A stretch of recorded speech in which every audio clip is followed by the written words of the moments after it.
everybody. Welcome back to Vlogcast. Today I'm sitting here with my friend Scott.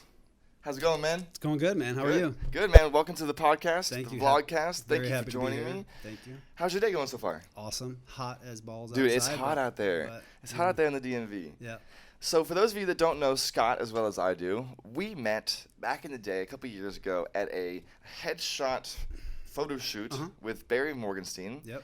And you were updating your photo shoots, or updating your headshots. Headshots, yeah. And I was technically getting my first professional headshots done. Cool. And we connected because, if you can't tell, it's a gorgeous man.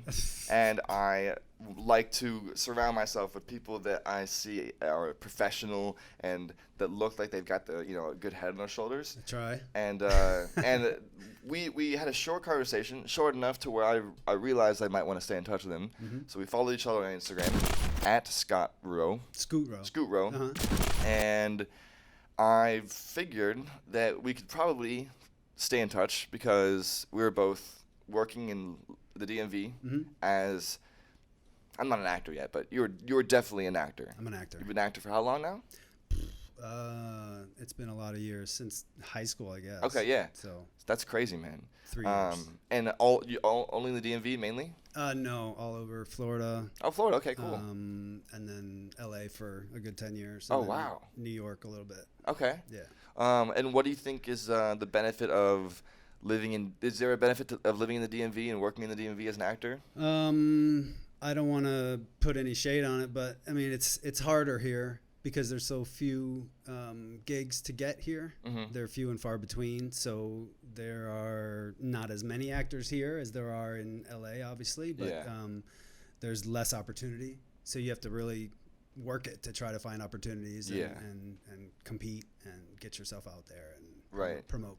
Yeah, seriously. Yeah. Are there anything that you do on a day-to-day basis to make sure that you stay within the realm of excuse me, is there anything you do to stay within the production people? I know what you're saying.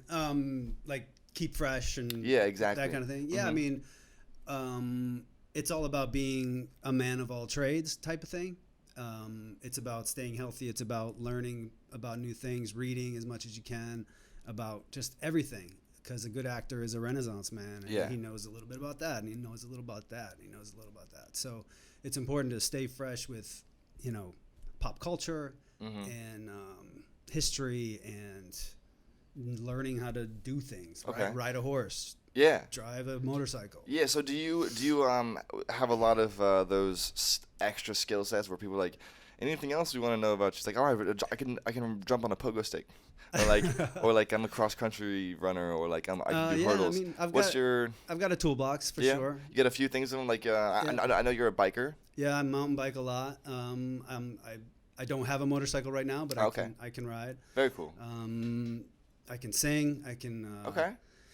I'm for my age demographic, for my age group or whatever. I'm pretty healthy and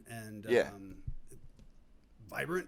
Exactly. Is that a thing? Yeah, I'm sure that's really helpful. Yeah. To have like a good face on your to have like an interesting personality. Yeah. That also shows that you can do other stuff rather than just like be about you and on camera. Like so, when I was trying to be an actor, I was basically just putting out all the stuff that I do that was considered weird.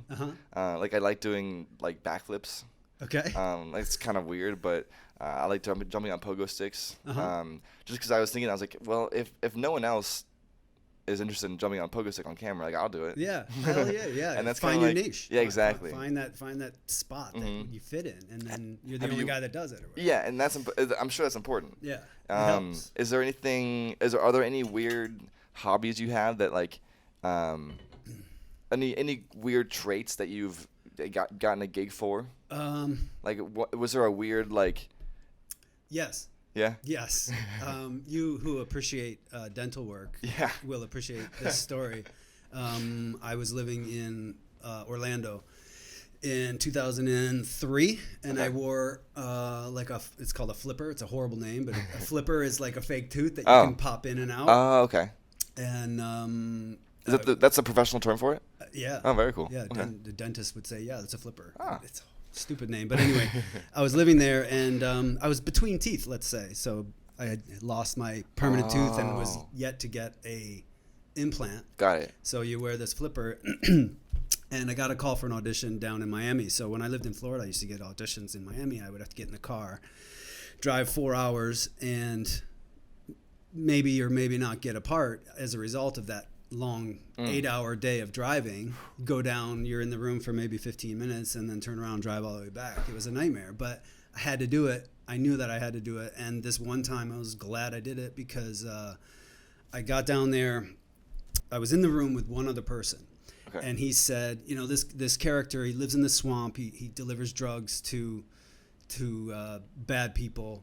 And he was like, so he's kind of like a sketchy sort of dude. And I was like, well, would this help? And I like flashed him my grin. He's like, that's awesome. And long story short, that guy was Michael Bay. Oh my gosh. I was alone with him in the room. I didn't even know who he was. Wow. And I got the part. It was Bad Boys 2. That's crazy. Yeah. Wow. So yeah, we'll definitely get to that at some point. Yeah. But yeah, so the flipper. I can't do that anymore. Yeah, no, of course. I remember a story from The Hangover.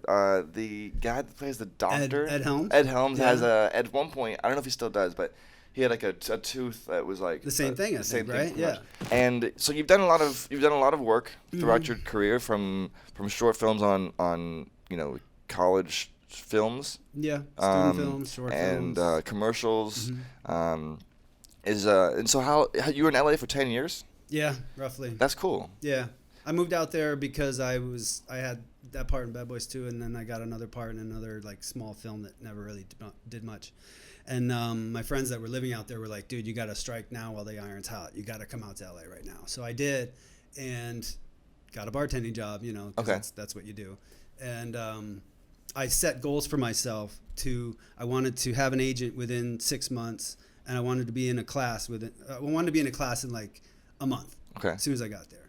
And I wanted to get an agent within 6 months, and I wanted to book something legit within a year. And I did all those things. I was really proud of that. I got an agent, and I was in class, and and then I booked a big national commercial that ran forever and ever and ever. So it was a good experience. But then LA tends to swallow actors whole, like Jonah and the Whale. I mean, it just like sucks them. And there's millions of actors in LA. And so you become part of just the machine, and you get lost in the mix, and it just started to not be fun anymore. And long story short, and a lot of other things happened, and then I moved to DMV. Okay. And had a beautiful kid, and awesome. That kind of thing. Yeah. That's awesome. Yeah.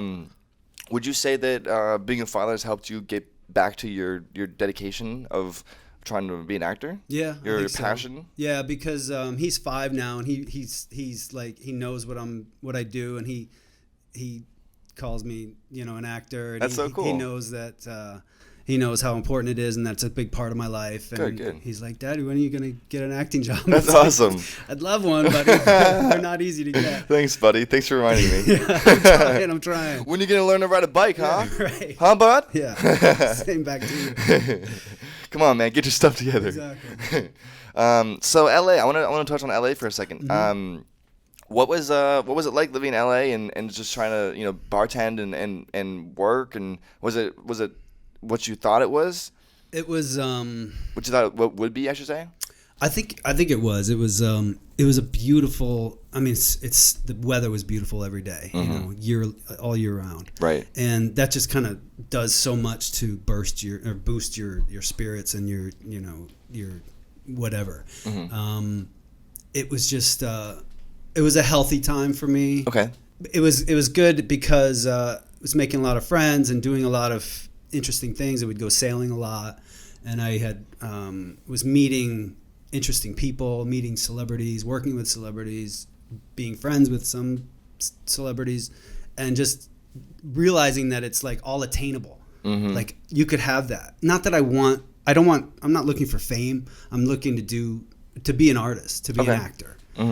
Fame sometimes comes with that, and that's great. I'd rather be a working actor that is paid to be an artist. That's what we dream about. You have that same dream, right? To be paid to be an artist, right? And living in LA, you see it's an attainable thing, but you have to hustle, and sometimes you get lost in the mix, and like I was saying, and it gets hard to do that hustle because you're really enjoying the life out there, and you're doing all these crazy things, and you're outside all the time, but yeah, it was a good experience. I met my son's mother out there, so cool. That was cool. That's awesome. Did you guys move back here to have a kid? Yeah, we moved back here together. Wow. And yeah, made a lot of friends out there, and I love the time that I was in LA. I don't know, I could never move away from my son. That's clear, but I would move back there in a heartbeat if he would come with me. But right. That's not happening right So now. was there anything you were doing in LA that made it easier or like more efficient to find work other than being in LA? Like, was there any groups that you joined or anything like that? Not so much groups. It was more like a group of friends. Like, I had a couple friends that knew a lot of people. Okay. So that's always helpful. Okay. Anywhere you go. So was it like word of mouth? Is that how you get positions? Roles? Well, this was in like the 2000s. So like there's mechanisms now that are out there that weren't there then. Right. There's websites that you can go on constantly. Yeah. That were just being Backpage, developed. All that stuff. Yeah, Actors Access and now casting and those kind of things. Okay. I'm actually I do want to come back to that too, because as an aspiring actor, I do need to know like where to. Actually, literally, like, look at my thing right here on my computer. You can't see it because I'm not going to show you. But I have Backstage up right now. Oh, there you go. And I've got Project Casting right now. Okay, I'll show you some other websites. Perfect, cool. That might be better. Because I used to produce content for Miss Maryland. Okay. And she recently reached out to me, and she was like, I think you should do reality TV. You should do, reality TV? Yeah. And I used to I used to be the editor for reality TV. Did you go on The Bachelor? Yeah, The Bachelor. Yeah. Unfortunately, the casting ended in April. Okay. So I had to wait like a year. Yeah. Because the next one is going to be a girl. Okay. The next one there is all the girls that are auditioning. Yeah. So when the guys come on to audition, I'll try for that. That's awesome. Because technically I'm right now currently a Bachelor. Yeah. There you go. So I think if the popularity of reality shows had been more, I don't want to say like acceptable as they are now. Yeah. It was kind of like just dirty Ben. Yeah. For sure. And now I think if I was your age, I might try to go that angle. Okay. But then I kind of battle that in my head because that's not really. That's just pursuing celebrity, pursuing fame, and there's nothing wrong with that. But that's not me being an artist. Right. So I think the reason she mentioned it to me is because I'm trying to do the Instagram thing. Yeah. Where like I put content on Instagram that's like relatively original content. I love your content on Instagram. Thank you. Yeah, I appreciate that. That's great. Unfortunately, if you don't have a following, like if you don't have enough of a following to where like you have some haters and some fans and like some people in the gray zone. Yeah. No one's gonna share it. No one's gonna like talk trash. Right. If you just have people commenting, "Wow, cool video," and like fire flames, you're not really gonna get anywhere. Yeah. It's kind of like walking around like in your comfort zone. So the best way for me, I think the best way for me to get out of my comfort zone is to do something that I don't have control over, like reality TV. Yeah. Like Street Meet DC, for example. I don't really have any control over like how. When you go there and you see everyone just kind of meeting up and everyone has like cameras and there's PA that's like, all right guys, we're gonna go do this now. Like he has a microphone and it feels like like Street Meet DC. If you don't know what to expect, it feels like just like a gathering, like a birthday party. I gotta go. I have got to go to one. Yeah, definitely. There's one coming up soon, and awesome. And that would be the reason I think you would like it is because it's exactly what you make it. Yeah. If you go there with the expectation that it's going to be amazing, it won't be. Oh. But you've got to go there with the expectation that you are going to have fun. Right. Like if you think it looks fun, then you're going to have fun. Oh, that's cool. You know what I'm saying? Yeah. I have a lot of friends that are like, they're concerned if they're going to have fun. Oh. But you are like prepared for it to be fun. Yeah, I know it's going to be fun. Yeah, and so you're going to make it fun. Yeah. When you go there, it's like imagine hosting a surprise birthday party, but nobody knew whose birthday party it was. Okay. So if you decided that it's going to be your birthday party and you hop up on a trash can and you pose, right? Do something like that or whatever, or if you like literally, you could, as long as you do something that like catches someone's eye. Yeah. It basically becomes your birthday party because then you get a crowd. Crowd of photographers. Literally, right? yeah. It goes from like I'm kind of weird and like I'm posing for one person. Yeah. And if one person, so that's my secret. I bring a photographer sometimes. That's smart. And I don't really tell anybody he's my photographer. Uh-huh. I just kind of make him look like another street meet guy. Okay. Maybe I could. Are you exposing that right now to the world? I've told people before. Oh, okay. Yeah, I've told people before. I've told people like in person. I've never like said it on recording. Yeah. But it's pretty obvious when I bring a cameraman because. And there's nothing wrong with that either. Yeah. Of course, I it's. mean, that's what it's all about. Exactly. Right. It's just it's kind of like it's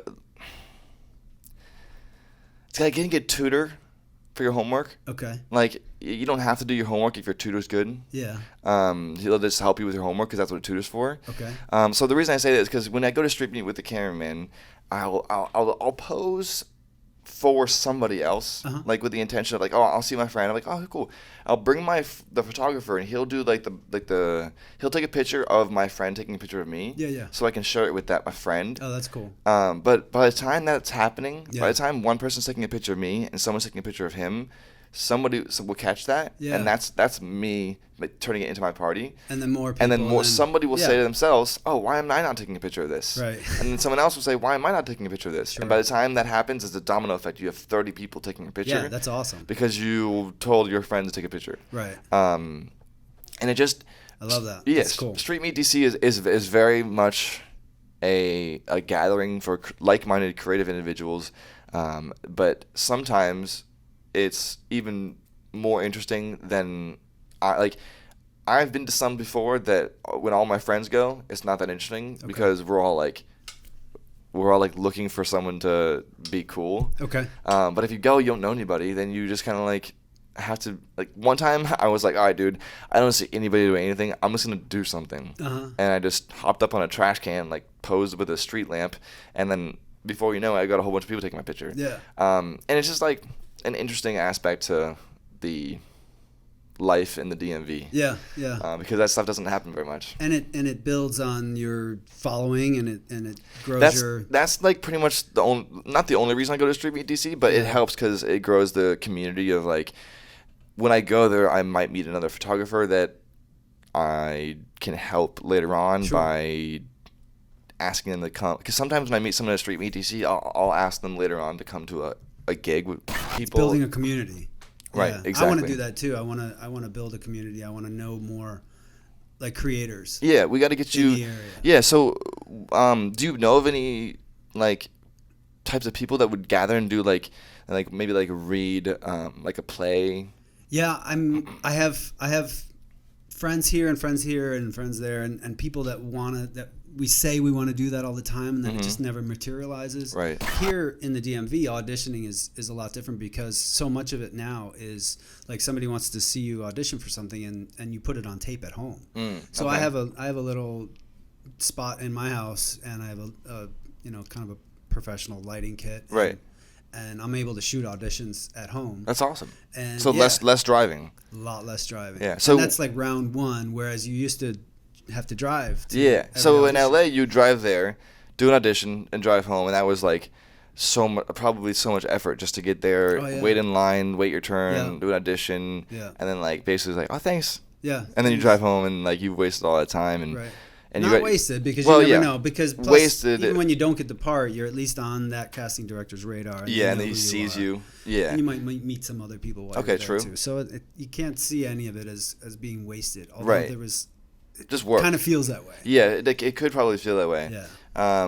And then when you made your way back to the DMV after a certain amount of time, you got back into the acting, or you never stopped. You just I got right into it. You Actually, came back. I went back to school and got my degree when I moved here. Okay. So. So you came back home to the DMV, or not home, but you came back you moved to the DMV. Yep.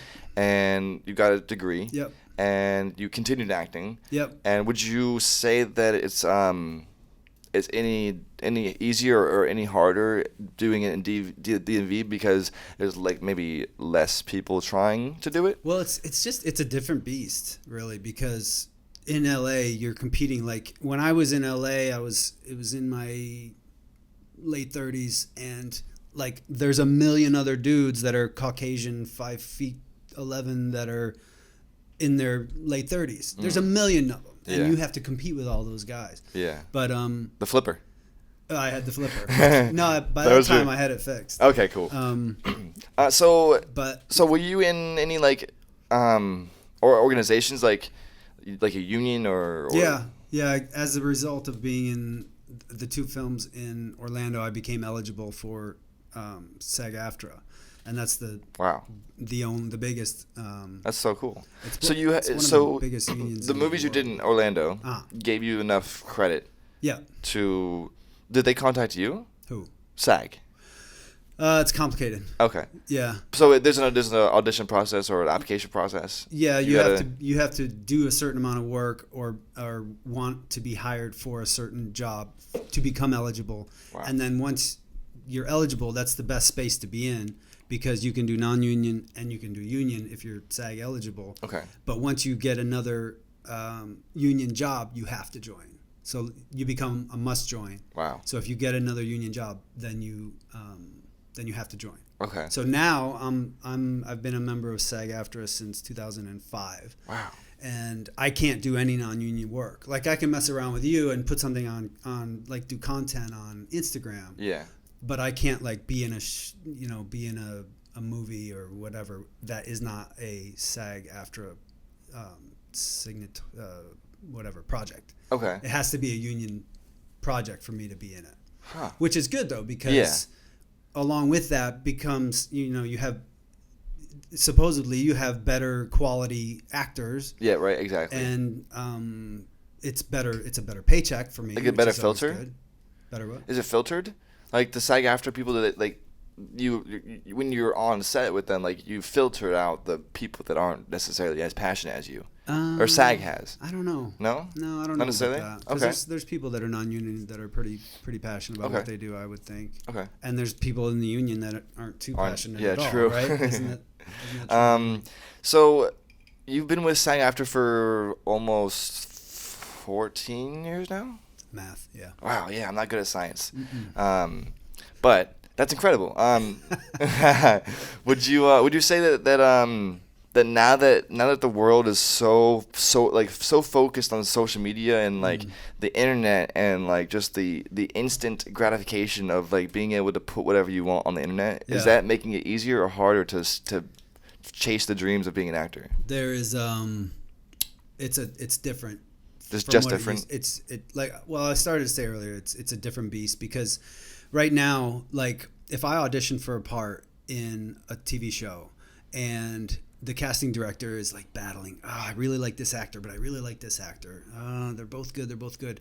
Who's got more social media followers is sometimes what it comes down to. And that's like, it's understandable, because when you're making something, you want as many people to see it as possible. So if this guy has 3,000 followers and this guy has 300, well, he may get the nod over this guy because at least 3,000 people are going to know about our project, whereas this guy only has the attention of 300 people. Okay. And that's what it is. That is what it is nowadays. Yeah. And it's kind of sad, because those 3,000 people that support this guy, it's all I don't want to say fake, but it's like they don't know that he is whatever. These people, this person doesn't know that they, like, it's not a judge of who's the best as far as who can portray the role better. Okay. And you haven't considered buying followers, right? No. Good. No. Yeah, because people will be able to tell immediately. Really? So I mean, yeah, I've seen that, but it's like that's sketchy. Drake has 40 million followers or whatever it is, and he only gets 1 million likes. Right. So if you have only. But that's still interesting. That's a very small percentage of, of how many followers he's actually got. Yeah, and I think it definitely goes to show that like 1 million right now is the new like 100,000 from back then. Right. Yeah. When I was growing up on YouTube, 1,000 views meant that like I couldn't go to the store without somebody saying like, "Cool video, bro." Oh wow. And now 1,000 views is like you and your mom watching 900,000 times. because now 1 million views is the new like 1,000. Okay. If you put a video out, if somebody puts a video out and it gets 1 million views, that's how they like decide that that's like going to be their new thing. Yeah, that makes sense. And 1 million is an just unsurmountable. Like I can't even fathom 1 million people watching my thing. You'll get there. A while ago during the Trump inauguration, I put a Snapchat out once, and it was I definitely saw the Snapchat because I was so proud. Have